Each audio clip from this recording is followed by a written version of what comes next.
Assalamualaikum warahmatullahi wabarakatuh. Halo semuanya teman-teman, selamat siang. Selamat datang kembali di channel kesayangan kita, channel Ilo Entry, dan masih bersama saya Ilo. Dimanapun teman-teman berada, semoga teman-teman selalu dalam keadaan sehat walafiat, tanpa kekurangan satu apapun dan dimurahkan rezekinya. Amin amin ya robbal alamin.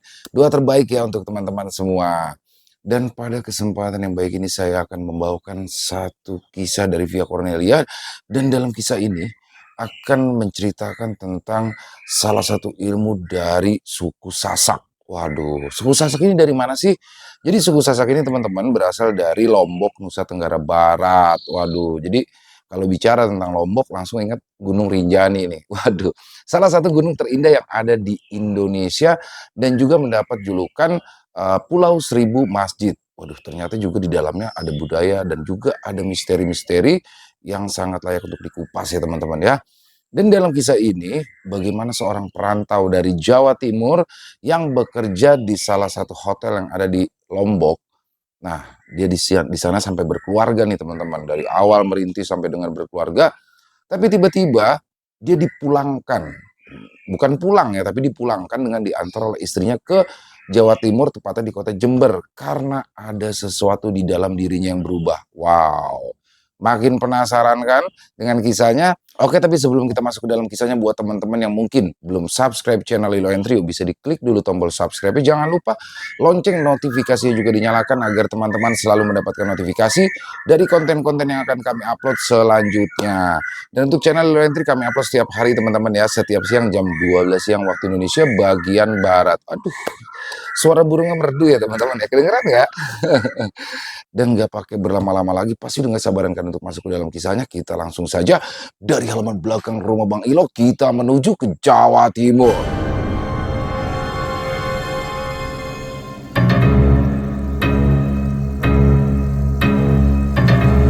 Akhir tragis Mas Baskoro. Pelet sejerit.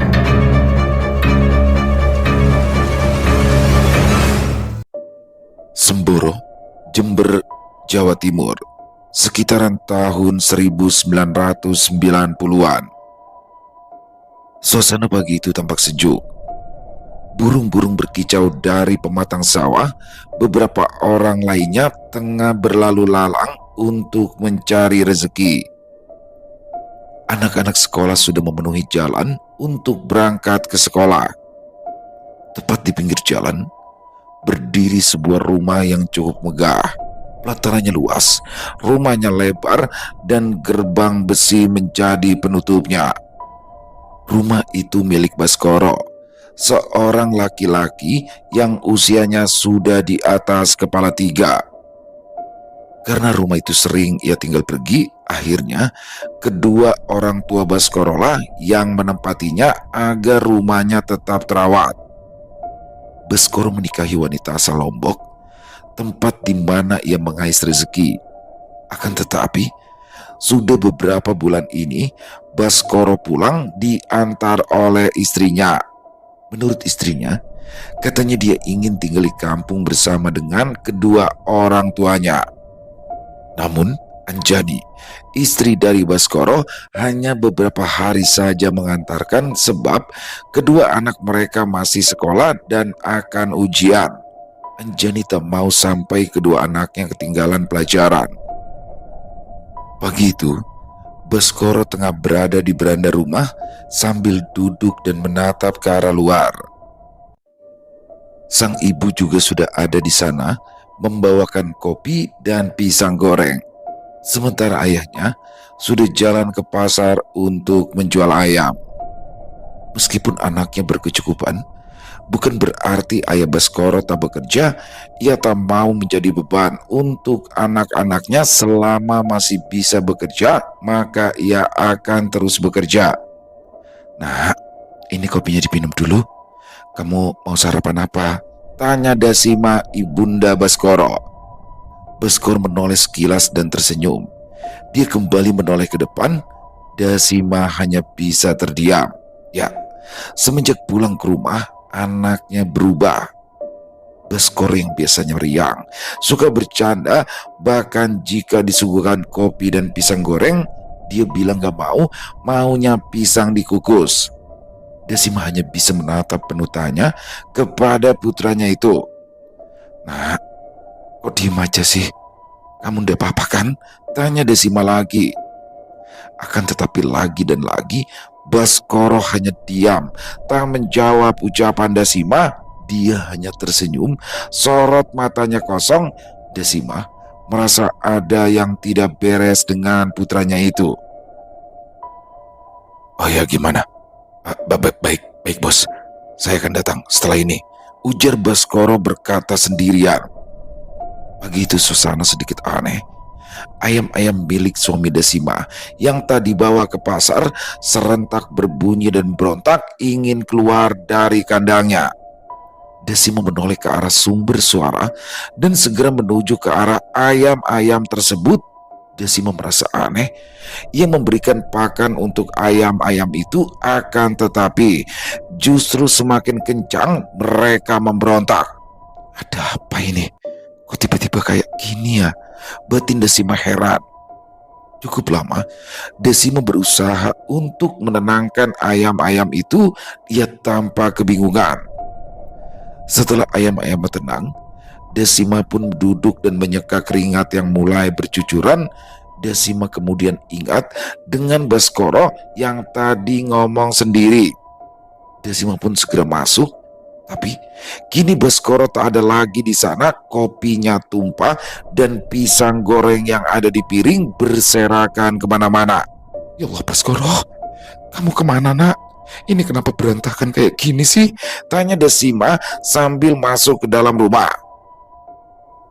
Desima mencari ke sana kemari keberadaan putranya. Nafasnya tercekat, jantungnya berdegup kencang. Setiap sudut rumah dijelajahi. Kamarnya kosong, kamar mandi sunyi, dapur gelap. Rasa panik mencengkramatinya.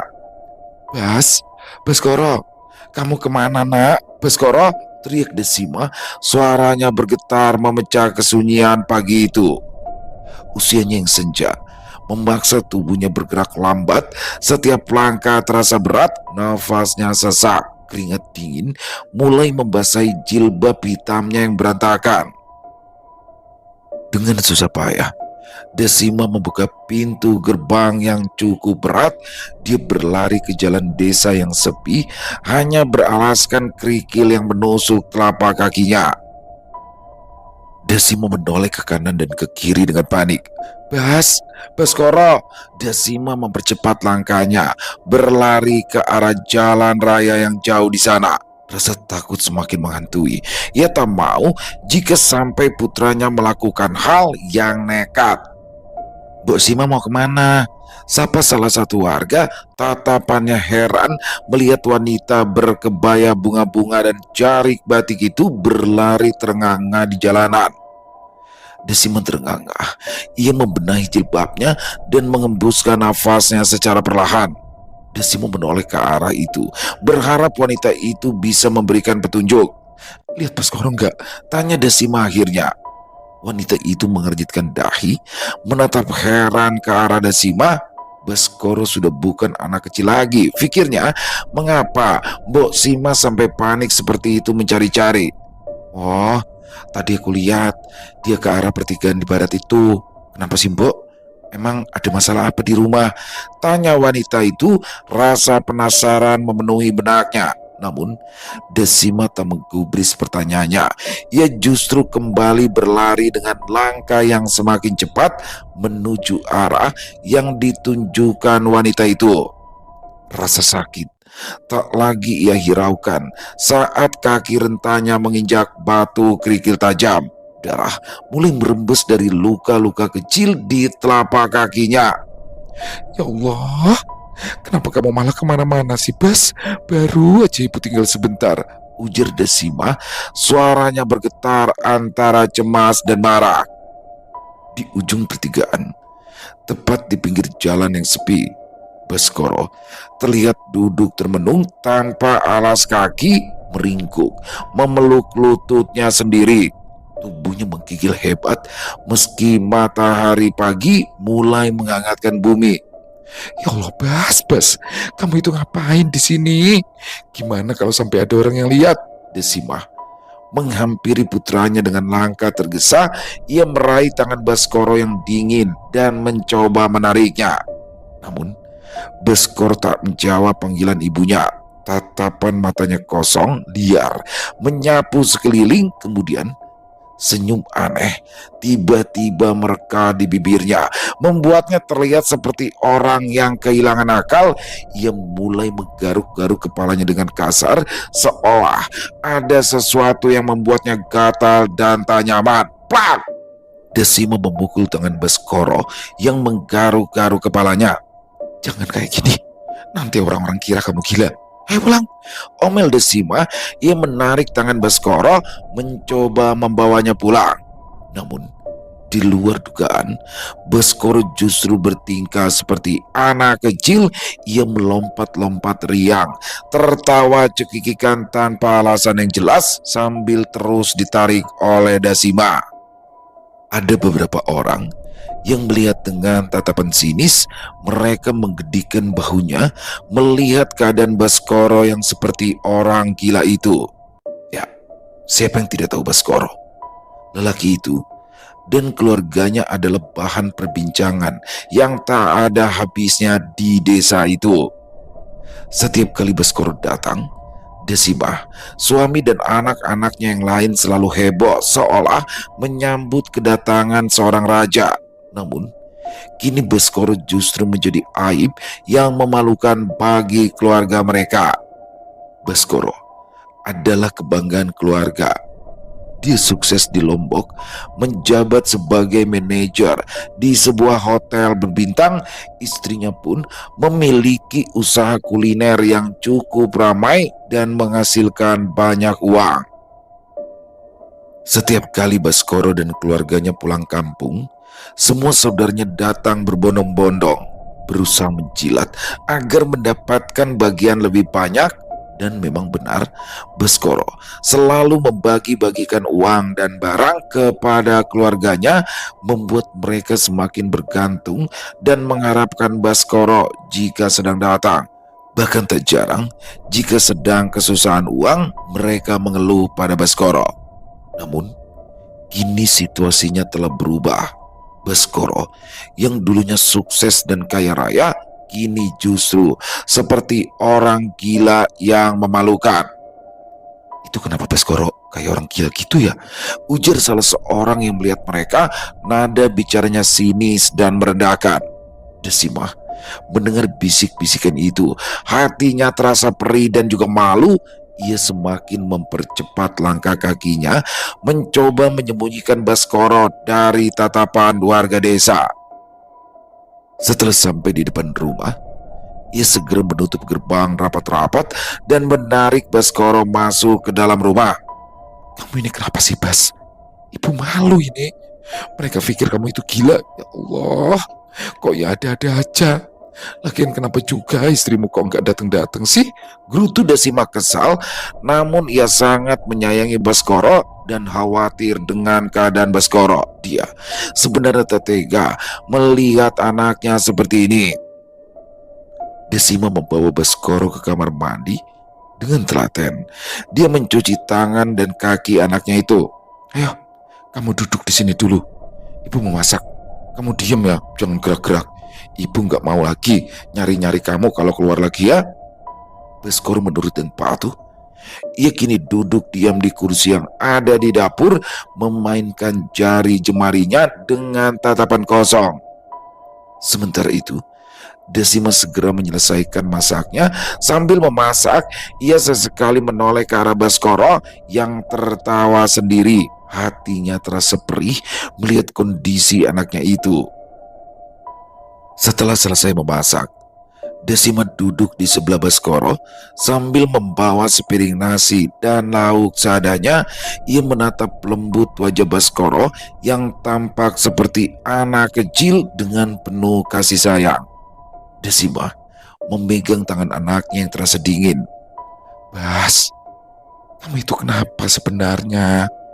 Kamu bertengkar ya sama istrimu? "Terus kenapa kamu jadi kayak gini sih, Bas?" tanya Desima dengan pelan dan lembut.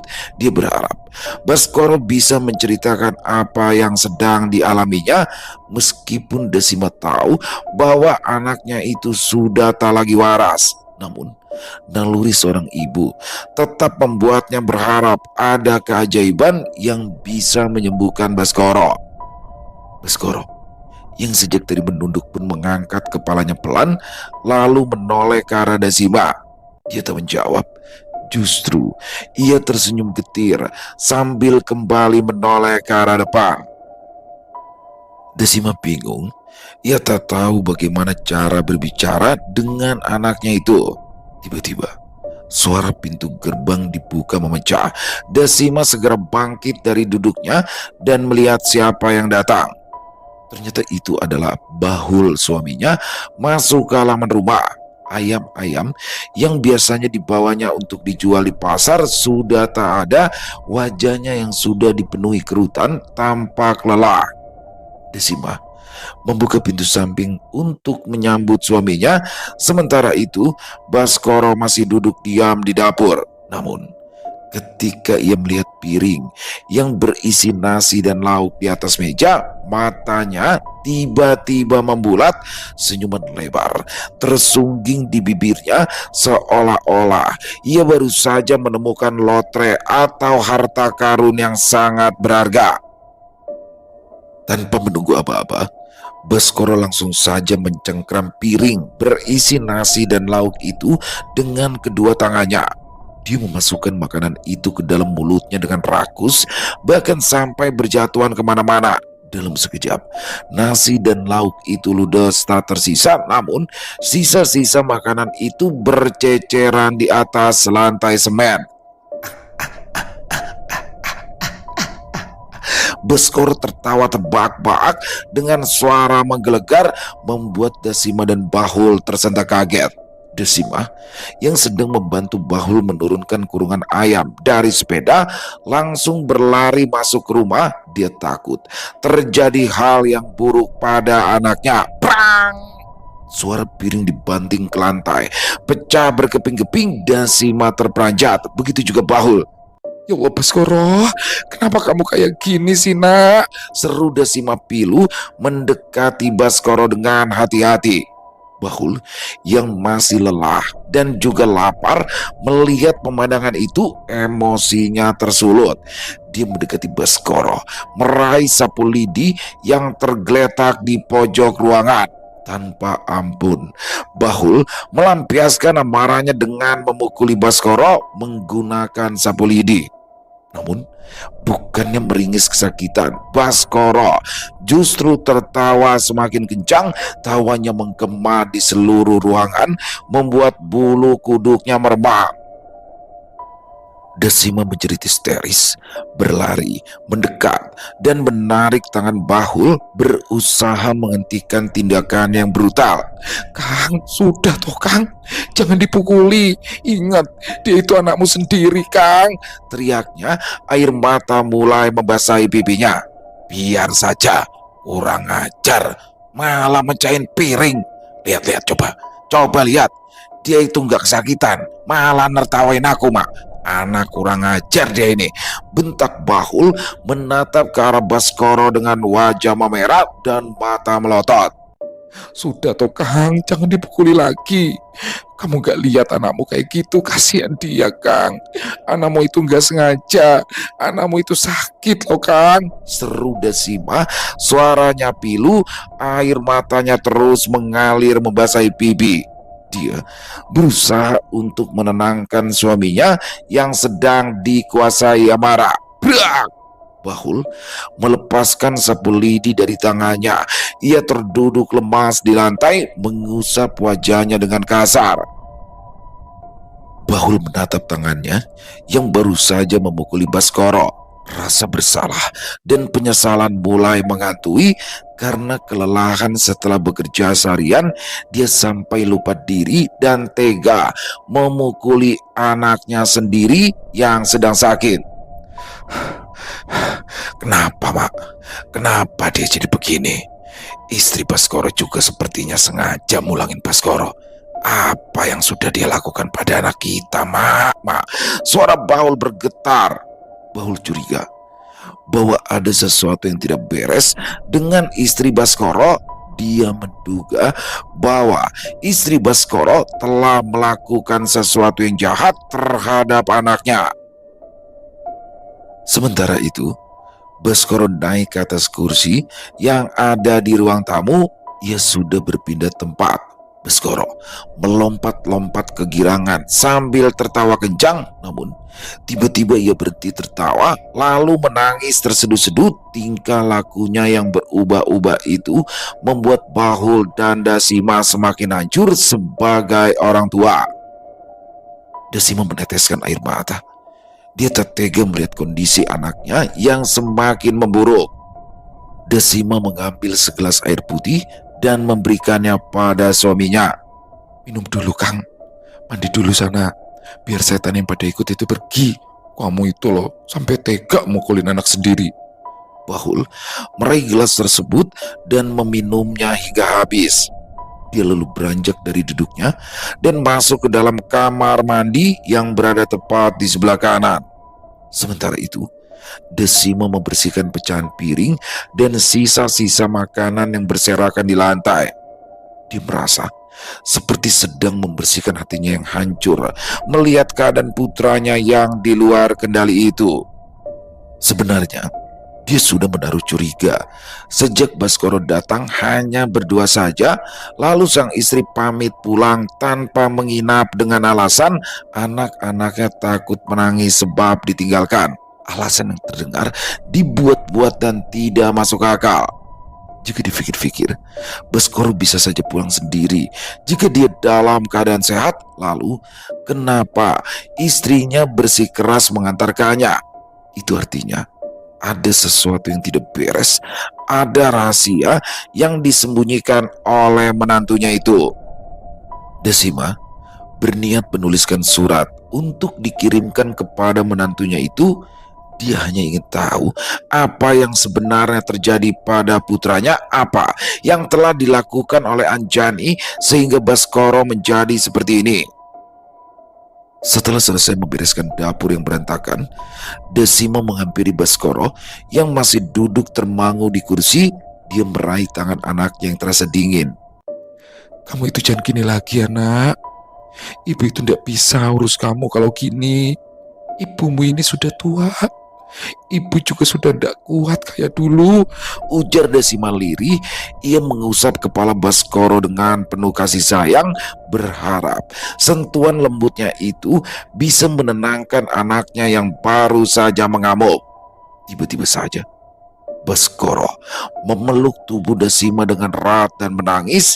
Dia menggumamkan sesuatu dalam bahasa Lombok yang tak bisa dimengerti oleh Dasima. Anjani, si dede, Anjani, dak si des nenggalang tiang Anjani, ujar Baskoro dalam bahasa Lombok. Suaranya bergetar menahan marah dan kesedihan. Rambut Baskoro juga panjang dan sedikit kusut. Dasima baru menyadari kalau kuku-kuku Baskoro menghitam, padahal tadi ia sudah mencuci tangan anaknya itu dengan sabun. Ada perasaan aneh yang melingkupi hatinya. Tak lama kemudian, Bahul keluar dari kamar mandi dan menghampiri Dasima dan Baskoro yang sedang duduk di ruang tengah. Bawa masuk ke ruang tengah aja, Mak. Aku rasa anak kita ini sedang sakit tak biasa. Aku mau ke rumah Bayu dulu. Semoga saja dia mau nganterin Baskoro berobat, ujar Bahul berpamitan. Suaranya tampak cemas. Dasima hanya menganggukkan kepala. Dasima membawa Baskoro masuk ke ruang tengah. Ia merasa tak tega melihat anaknya yang kotor dan tidak terawat. Dasima mencari potongan kuku di dalam kotak jahitnya. Ia berniat untuk memotong kuku Baskoro. Setelah menemukan potongan kuku yang ia cari, Dasima meraih tangan Baskoro dengan lembut dan mulai memotongi kukunya yang panjang dan menghitam. Akan tetapi, tiba-tiba saja Baskoro berteriak kencang, membuat Dasima terkejut dan menjatuhkan potongan kuku dari tangannya. Sakit, sakit, jangan pegang, sialan, Dasar brengsek, sakit! Bentak Baskoro dengan tatapan mata liar penuh amarah. Desima sontak mundur dan mengerjitkan dahinya. Putranya itu tak pernah seperti itu sebelumnya. Baskoro selalu sopan, bahkan ia tak pernah membentak Desima. Baskoro bangkit, lalu ia melempar semua yang ada di ruang tengah. Desima dengan susah payah menghampirinya, lalu memegangi tangan Baskoro yang sedang mengamuk. Sudah Bas, jangan kayak gini, cukup. Baskoro sadar nak. Desima terisak sambil memegangi tangan Baskoro. Akan tetapi Baskoro semakin menjadi-jadi. Ia justru meraih vas bunga yang ada di meja dan melemparkan ke lantai. Tak lama kemudian, Bayu dan Bahul datang. Mereka terkejut kala mendengar keributan di rumah. Bahul dengan cepat berlari masuk ke dalam rumah diikuti oleh Bayu. Bahul takut jika sampai Baskoro melukai Desima, karena biar bagaimanapun ia tak tega jika sampai istrinya terluka. Benar saja, saat itu Desima sudah tersungkur di atas lantai dan Baskoro duduk di atasnya dengan tangan memegangi bantal yang dilempar kemana-mana. Ya Allah Baskoro, hentikan, kamu sudah kelewatan, seru Bahul. Bayu tanpa banyak bicara langsung menarik tangan Baskoro, lalu ia mendorong Baskoro sampai dia jatuh tersungkur di atas lantai. Gila kamu mau bunuh ibu, ha? Dasar nggak tahu diri. Prak! Bayu memukul Baskoro dengan sangat kencang, akan tetapi bukannya kesakitan, Baskoro justru tertawa kencang. Desima yang masih kesakitan bangkit dengan susah payah, lalu meraih tangan Bayu yang hampir saja melayangkan bogemannya lagi. Cukup nak, cukup, jangan dipukuli lagi, kasihan, halang Desima. Suaranya bergetar menahan sakit. Bayu mengerjitkan dahinya. Dia kesal kepada Desima dan menganggap wanita itu pilih kasih. Ibu selalu kayak gini. Dia ini sudah mau melukai ibu, tapi kenapa malah terus dibela? Bentak Bayu. Bahul hanya bisa memegang istrinya. Kakinya bergetar setelah tadi ia menjemput Bayu dan berlari masuk rumahnya. Kakakmu itu gak sadar Bayu. Kamu lihat, dia itu kayak orang gila. Bukannya ibu mau bela, tapi kalau kamu pukuli apa gak kasihan? Suara Desima bergetar.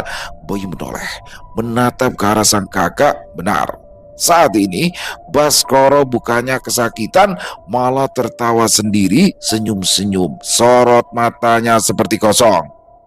Bayu turun dari atas badan Baskoro. Dia meraih tangannya dan menarik sampai terduduk. Bu, kenapa sama dia, Bu? Kenapa Mas Baskoro jadi begini? Tanya Bayu heran.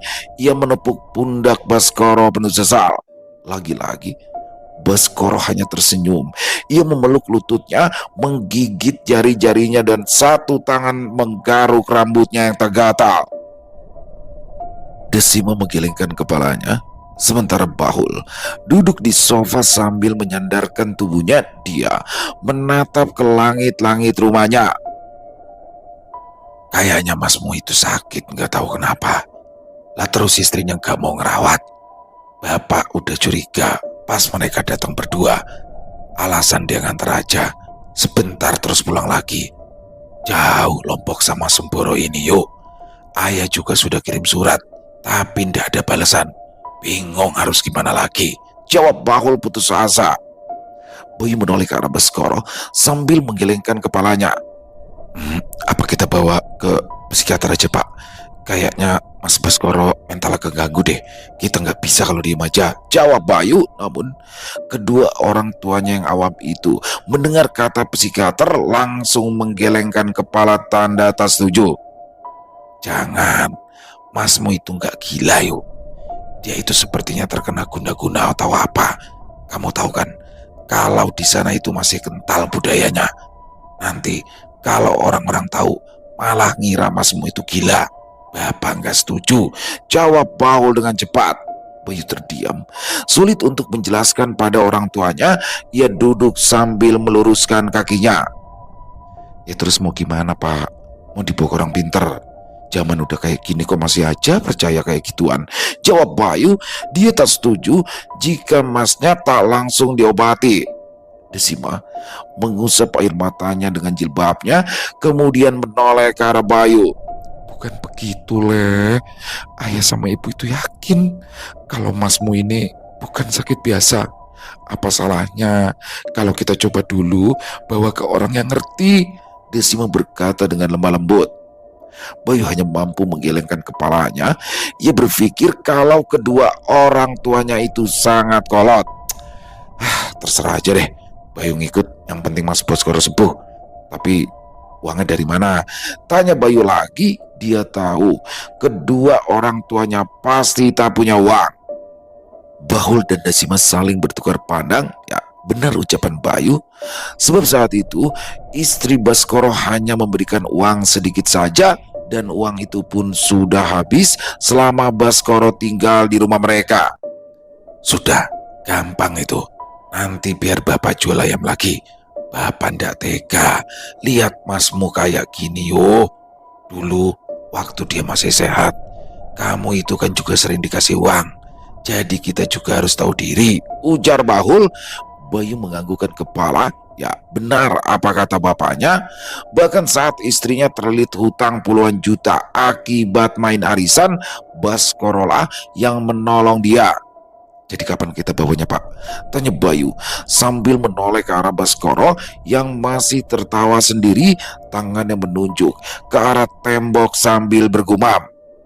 Tak lama kemudian, Baskoro berteriak-teriak dalam bahasa Lombok. Dia bangkit, tangannya menunjuk-nunjuk ke arah dinding. Bayu bangun dan menghampiri Baskoro. Ia meraih tangan kakaknya, akan tetapi Baskoro terus saja berteriak. Dia seperti hilang kendali.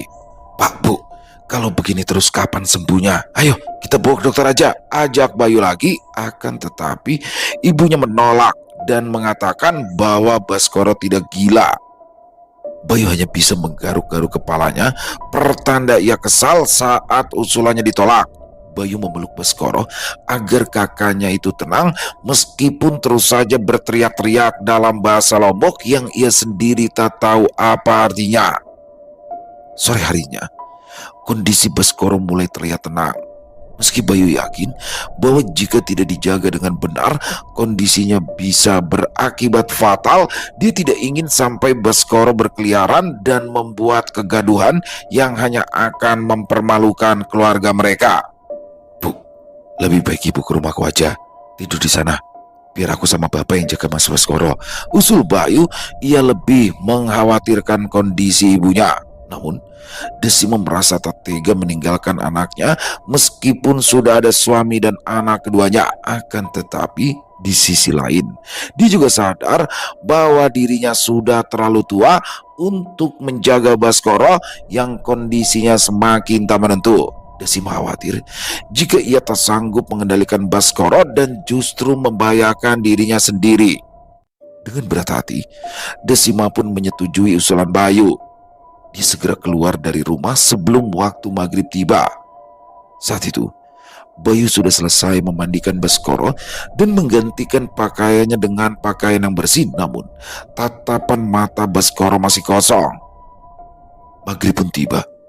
Bayu dengan khusyuk melaksanakan sholat dan melantunkan ayat-ayat suci Al-Quran di samping Baskoro. Dia berharap lantunan ayat-ayat suci itu dapat menenangkan hati dan pikiran kakaknya. Keanehan pun terjadi. Tiba-tiba saja Baskoro seolah tersadar dan ikut melantunkan ayat-ayat suci Al-Quran.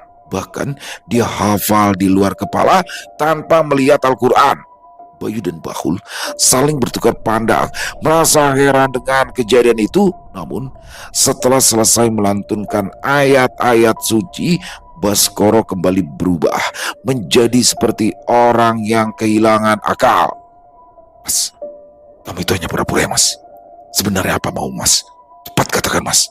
Kamu tega banget sih melakukan ini pada kita semua.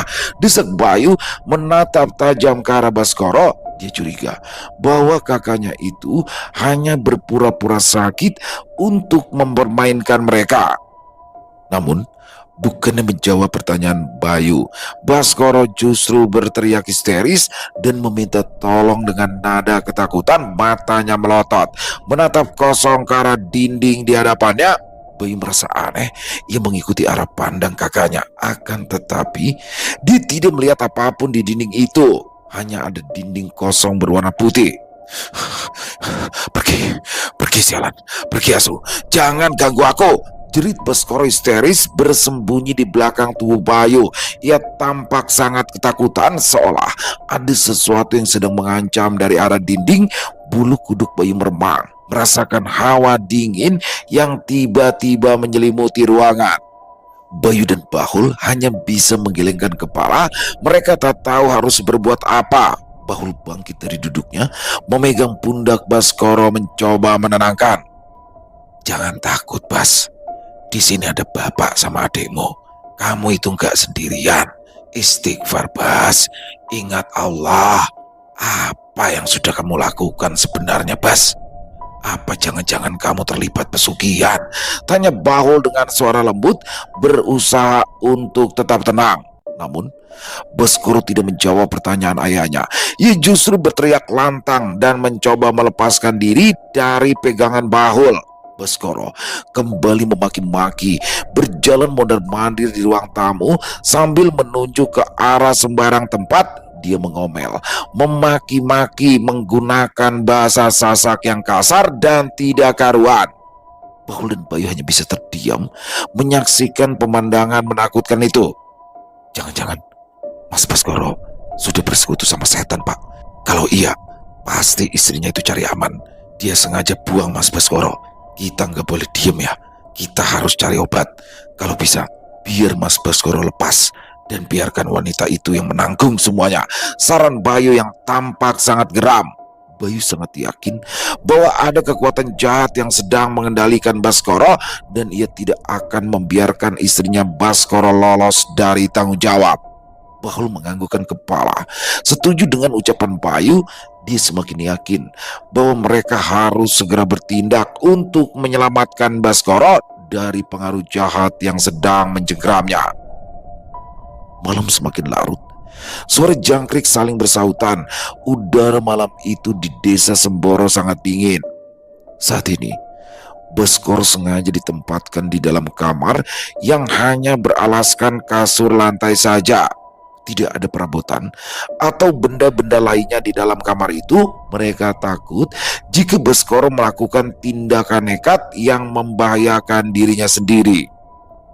Di dalam kamar, Bayu menemani Baskoro, berusaha untuk menjaganya agar tidak melakukan hal-hal yang aneh.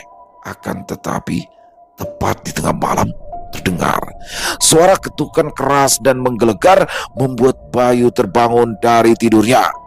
Bayu meraba-raba kasur di sebelahnya, mencari keberadaan sang kakak. Namun, ia tidak menemukan apapun. Hanya ada bantal yang tergeletak di atas kasur. Bayu tersentak kaget. Ia langsung bangkit dari tidurnya. Dengan jantung berdegup kencang, Bayu menoleh ke sekeliling kamar. Pemandangan yang ia lihat kini membuatnya bergidik ngeri. Sang kakak tengah memukul-mukul tembok dengan keras, menjilat-jilat tembok itu dengan lidahnya, bahkan mengorek-ngorek tembok dengan kuku-kukunya hingga berdarah. Astagfirullah, apa yang kamu lakukan, Mas? Cukup, Mas, tanganmu terluka, cegah Bayu sambil bangkit dan menarik tangan Baskoro dengan paksa. Bayu merasa ngeri. Ia tak percaya dengan apa yang sedang disaksikannya. Apa yang sebenarnya terjadi pada kakaknya? Mengapa dia bertingkah seperti orang kerasukan? Baskoro pun kembali tenang dan tertidur lelap setelah ditenangkan oleh Bayu, dan Bayu pun ikut berbaring di samping kakaknya, mencoba untuk memejamkan mata dan beristirahat. Jam terus berputar. Jarum jam menunjukkan pukul 3 pagi. Sementara itu, di ruang tamu, Bahul masih duduk di sofa sambil terus berzikir. Dia berharap dengan menyebut nama Allah, anaknya itu bisa segera sembuh dari penyakitnya yang aneh. Lelah dan ngantuk akhirnya menguasai Bahul. Dia akhirnya terlelap di kursi ruang tamu sambil terus berzikir. Pikirannya penuh dengan kekhawatiran tentang kondisi Baskoro. Besok, dia berniat untuk menjual ayam-ayamnya di pasar demi mendapatkan uang untuk biaya pengobatan Baskoro.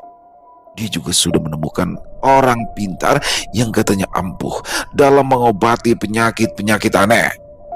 Bahul mendapatkan informasi tentang orang pintar itu dari temannya.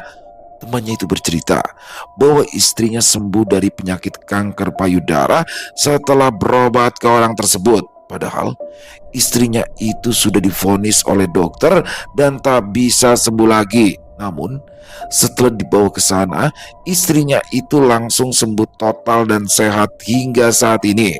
Bahul berharap orang itu juga bisa menyembuhkan Baskoro. Keesokan harinya, Baskoro duduk di sofa ruang tamu sambil menatap ke arah luar. Saat itu, Bahul sudah ke pasar untuk menjual semua ayam-ayamnya, tak mengapa rugi besar asalkan anaknya sembuh. Sementara itu Bayu sudah bekerja, tak mungkin ia libur terus.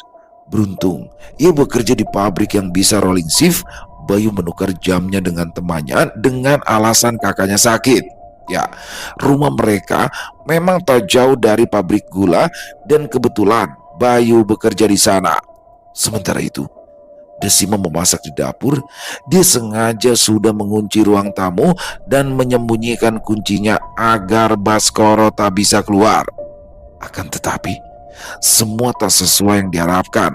Ya, Desima lupa menutup pintu samping saat ia ke kamar mandi buang air. Baskoro nyelonong keluar. Gerbang juga sudah dikunci. Akan tetapi Baskoro memanjat naik hingga akhirnya ia bisa keluar dan berlari ke jalan sambil berteriak-teriak memaki-maki orang. Baskoro juga melempari batu ke setiap orang yang melintas sehingga membuat anak-anak kecil yang sedang bermain berlari ketakutan masuk rumah masing-masing. Suasana menjadi riuh. Orang-orang semua mengunci pintu sebab Baskoro mencoba membuka pintu rumah orang-orang dan menggedornya dengan sangat kencang. Saat itu, Desima yang baru saja keluar dari kamar mandi melanjutkan aktivitas memasaknya. Tak ada suara aneh-aneh.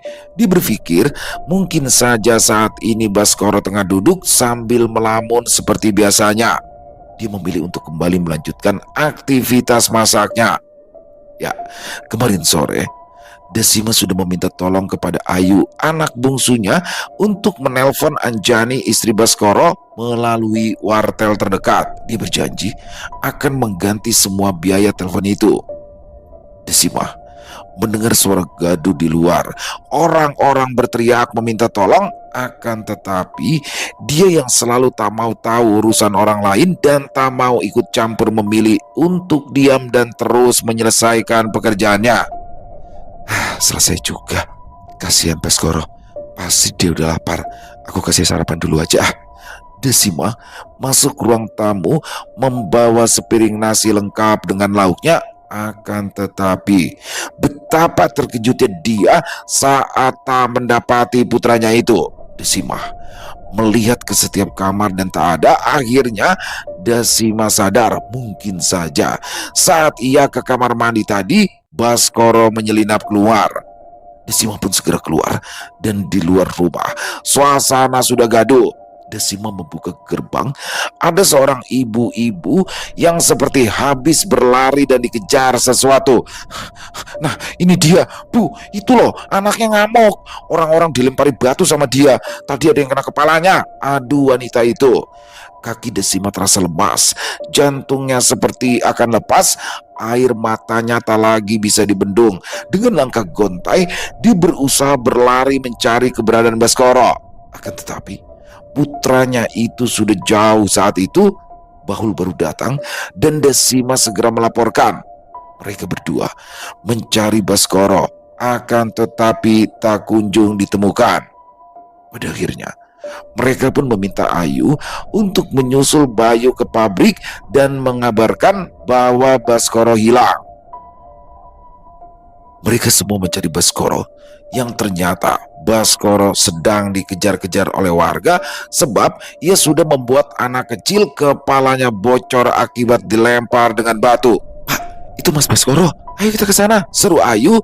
Mereka menghampiri warga yang sudah menghajar Baskoro hingga babak belur. Cukup, cukup. Tolong jangan diajar lagi. Anak saya ini sakit. Kami minta maaf dan berjanji akan bertanggung jawab. Seru Bahul yang saat itu langsung memeluk Baskoro. Saat itu Baskoro sudah babak belur dan berdarah-darah. Warga terdiam dan tiba-tiba saja Baskoro bangkit. Lalu ia berlari seperti kesetanan ke arah jalan raya. Saat ia baru saja keluar dari gang, tiba-tiba saja sebuah mobil berkecepatan tinggi melintas dan tubuh Baskoro tertabrak, lalu terpental jauh. Mobil itu tidak berhenti dan justru melaju lagi. Suara teriakan dari warga dan juga keluarganya terdengar nyaring. Baskoro kejang-kejang. Ayu, Bayu, Dasima dan juga Bahul berhambur ke arah Baskoro.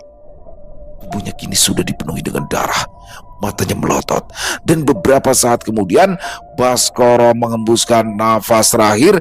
Suara teriakan pecah di jalan raya itu. Orang-orang juga menyesal sudah menghakimi Baskoro. Beberapa saat kemudian jenazah Baskoro dibawa pulang ke rumah. Rumah itu mendadak ramai dan tiba-tiba dari arah luar rumah sosok wanita bersama dua anak wanita datang menenteng tas besar. Wanita itu tampak terkejut. Dia adalah Anjani, istri dari Baskoro bersama kedua anaknya. Dia heran, kenapa ada ramai-ramai seperti ini? Dengan langkah cepat dia masuk. Dan betapa terkejutnya saat ia tahu yang terbaring kaku itu adalah suaminya. Dasima, Bayu dan juga Bahul langsung saja menghampiri dan marah-marah pada Anjani. Mereka menuduh jika Anjani sudah melakukan itu semua. Anjani menangis histeris. Dia berkata bahwa ia datang ke rumah itu membawakan obat untuk Baskoro. Anjani sengaja memulangkan Baskoro ke kampung halaman. Dia mengatakan suaminya itu sudah terkena pelet senjerit, di mana pelet itu bisa membuat orang gila. Dan ternyata yang melakukan itu semua adalah kakak kandung Anjani yang jatuh cinta pada Baskoro. Pertengkaran sering terjadi antara Anjani dan Baskoro saat itu. Dia tahu suaminya sudah berubah. Ia sengaja memulangkan Baskoro agar kondisinya tidak semakin parah. Dan kini kedatangan dia ke rumah itu, dia sudah ingin menetap di kampung halaman Baskoro sebab anak-anaknya sudah selesai ujian dan sudah mendapatkan surat pindah sekolah. Maafkan aku sudah terlambat, Bas. Kenapa kamu tinggalin aku? Tangis Anjani dan kedua anaknya pecah.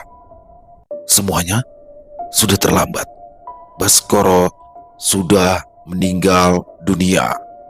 Selesai. Wow, luar biasa kisahnya teman-teman. Ngeri banget ya. Bagaimana di sini Baskoro mengalami gangguan kejiwaan dan terjadi perdebatan nih antara orang tuanya dan juga adiknya. Kalau Bayu bersikeras dibawanya ke dokter ya, ke psikiater. Tapi orang tuanya ingin membawanya ke orang pintar. Dan di sini karena lama ya perdebatannya hingga akhirnya berakhir dengan tragislah Baskoro. Karena sempat mencelakai orang-orang sekitar, terus dipukulin, terus dia lari, tabrak mobil deh. Dan fakta yang mengejutkannya lagi adalah di hari kematiannya datanglah istrinya Anjani beserta kedua anaknya. Ternyata ini salahnya komunikasi ya. Dan di sini Anjani baru jelasin tuh, ternyata Baskoro terkena pelet senjerit. Salah satu pelet terdahsyat yang ada di Pulau Lombok ya, dari suku Sasak. Dan pelet ini begitu dahsyatnya hingga bisa mengakibatkan korbannya seperti Baskoro ini teman-teman. Ngeri banget ya. Dan di sini tujuannya Anjani, dia cuma pengen nyelesain dulu anak-anaknya sekolah. Ngurus-ngurus kepindahan itu kan repot ya kan. Jadi di sini ya miskomunikasi sih kalau menurut saya. Dan dia tidak menerangkan secara rinci sehingga orang tua Baskoro berpikiran yang tidak. Waduh, dan ternyata yang mengirimkan pelet senjerit itu adalah kakak iparnya Baskoro atau kakak dari Anjani. Ngeri banget ya. Dan di sini saya ada hikmah bagus yang bisa kita ambil teman-teman. Kalau saya sorot dari kisah barusan, harusnya keluarga Baskoro ini lebih terbuka sama tetangga sekitar. Jadi tetangga sekitar harus tahu nih kondisi Baskoro seperti apa. Jadi paling tidak mereka akan membantu mengawasi, bukannya justru malu. Jadi itu bukan aib ya, omongin aja sama tetangga, jadi paling tidak tetangganya bisa membantu memantau. Seperti contoh yang pernah terjadi sama di lingkungan saya ya, ketika ada salah satu warga yang seperti Baskoro ini, tapi penyebabnya bukan pelet ya, dia karena kecelakaan dan akhirnya mirip seperti Baskoro ini. Nah, kita semua menjaga tuh karena keluarganya juga terbuka sama warga sekitar. Akhirnya kita rame-rame jaga. Jadi pernah contohnya gini, satu malam itu dia keluar dari rumah dan lari tuh. Ya karena kita semua udah tahu, kita nggak takut, kita kejar. Kita amankan dia. Jadi kalau menurut saya terbuka dengan tetangga, dengan ketua lingkungan, insya Allah, dan juga nggak usah banyak perdebatan. Yang penting obatin aja dulu. Mau bagaimana cara pengobatannya? Intinya orang sakit harus diobati. Mungkin itu ya salah satu hikmah baik yang bisa kita ambil. Dan sekali lagi terima kasih via Cornelia atas kisahnya yang luar biasa. Ditunggu lagi kisah-kisah selanjutnya. Buat yang punya komentar lain silahkan bisa menuliskan di dalam kolom komentar ataupun hanya sekedar saling menyapa. Insya Allah kami akan membalasnya satu persatu. Dan buat teman-teman yang suka dengan videonya bisa diklik tombol like atau tombol jempol, boleh juga dibantu di-share link videonya ke teman-teman yang lain agar juga ikut merasa terhibur. Di akhir kata, saya Ilo mengucapkan permohonan maaf apabila mungkin dalam pembawaan kisahnya barusan ada kata-kata saya yang salah ataupun ada kata-kata saya mungkin yang kurang berkenan. Saya mohon dibukakan pintu maaf yang seluas-luasnya. Sampai berjumpa lagi di konten-konten kami selanjutnya. Masih bersama saya Ilo di channel Ilo Entry. Salam sehat, sukses selalu untuk kita semua. Wassalamualaikum warahmatullahi wabarakatuh.